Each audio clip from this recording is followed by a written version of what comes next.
Hello, this is Brian here in Fullerton in Hiltscher Park. This is Euclid Avenue at the corner of Euclid and Valencia Mesa. Shot a couple videos around here earlier, but they were non-narrative videos. Just too many people around. So here I am, right by the street, just about to get back to my car.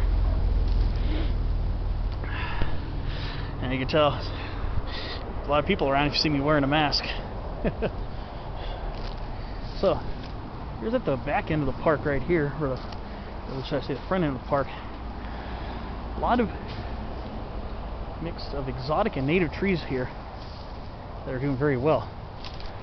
We have our beautiful California sycamore, Platanus racemosa. We got Quercus agrifolia, variety agrifolia, the coast live oak. Very nice specimens of coast live oaks here. Of course, we got a lot of. There was even an Engelmann oak about halfway down between here and the next street. I don't remember the name of the street. I can always look it up. But there's an Engelmann oak over there, a pretty tall one, about 40 feet tall.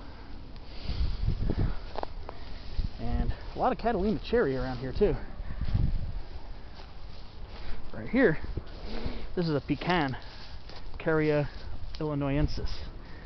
So it's very common to see this tree here planted in Orange County, especially in the Fullerton area. We got a lot more open space. There you're developing fruits, which will have the pecan inside. Not quite ripe, but they're getting there. So there's a lot of neat trees here. There's even a white sapote tree closer to the end of the first stretch, where the street crosses through, and then there's another stretch after that. But yeah, this is a pecan tree right here. These things have a tendency to naturalize here in Southern California. I've seen lots of volunteers, especially in areas like open space areas like this. Would not be surprised if this were a naturally growing tree here.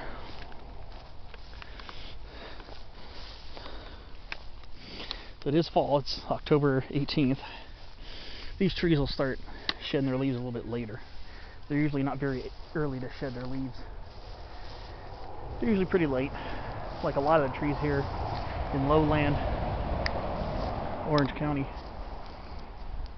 because our fall is very warm. In fact, today it's in the 80s right now, and it's cooler than it was for the last 6-7 days, being up in the mid to upper 90s. So it's a nice little park. Got a lot of cedar trees planted here. Not incense cedar, but the genus Cedrus, the cedars that are in the pine family. Yeah, looks like we got a lot of deodar planted here. Cedrus deodara. But I sometimes still have a hard time telling between Cedrus atlantica and Cedrus deodara. So here's one of the cedar trees. There are a lot of these planted here, actually. Very nice tree. A couple pretty tall ones here too. A lot of these have been planted a long time ago. Haven't seen any with cones this year. And then we got call it Jerusalem thorn, or Parkinsonia aculeata. Very commonly planted tree in the pea family. You see, very lightly foliated small tree. It's also called Mexican Palo Verde.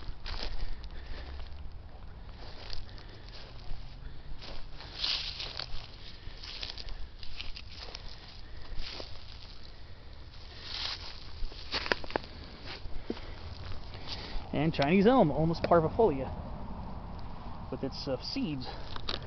Unlike most elms, Chinese elm seeds in fall, as opposed to early mid-spring like most other elms. So they got their seeds this year. Another type of elm that's native to the U.S., more towards the central and eastern half, I believe it's Ulmus serotina, I believe is the name of it. Common name is September elm. And by that, it's probably when their most active flowering and fruiting period is.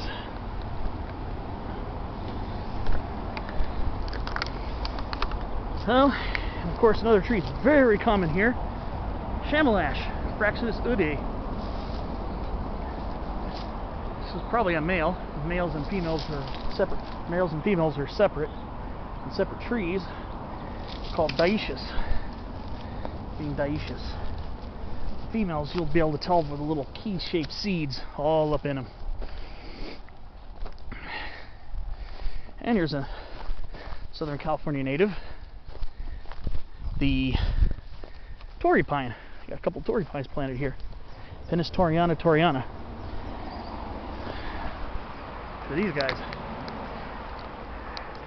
kind of look similar to Coulter and gray pines, Pinus coulteri and Pinus saviniana. There's a reason they're closely related. But I could tell by the size of the cones that these are Torrey pines. Torrey pines have smaller cones than gray and much smaller than Coulter pines, though their cones are still pretty heavy regardless. And then another difference is their needles are in bundles of 5, which is quite unusual for the yellow pine group. So that's a Torrey pine right there, Pinus torreana, subspecies torreana.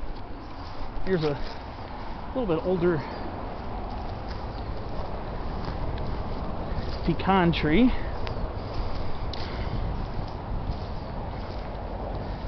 I'm sure the birds love this spot. You can see some of the bark. Actually, this is all, I'm guessing this is all part of one tree, actually. My mistake. This one must have been coppiced or cut down. I believe they have the ability to resprout. See, the bark is kind of furrowed. Not unlike most other species in the genus Caria, which includes the hickories and pig nuts and bitter nuts. Only the seed is very edible, and the leaves, especially in the shade, are very large. Look at this. It's a whole leaf right here. It's just divided up into leaflets. It's pinnately compound. It means its leaves are compound and arranged like a feather. See quite a few of those around here too. See the leaves higher up in the tree, a little bit smaller, still quite large.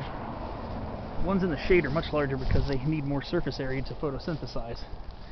But I figured I'd just pop in one narrative video, pointing out some of the stuff I found here. Really neat stuff. Really nice park. Been here a few times. It's just been years. It's probably been at least 6 years since I've been here. But wide open trail. Quite popular with the locals. Me being a relatively local person, I live in Buena Park, which is next to Fullerton. Probably about 5 or 6 miles from here. And of course, the ever-present Skinus mole, Peruvian pepper tree. Well, be sure to check out my non-narrative videos and see what the scenes look like in this park if you've never been here. And I'll see you on my next adventure video. Thanks for watching.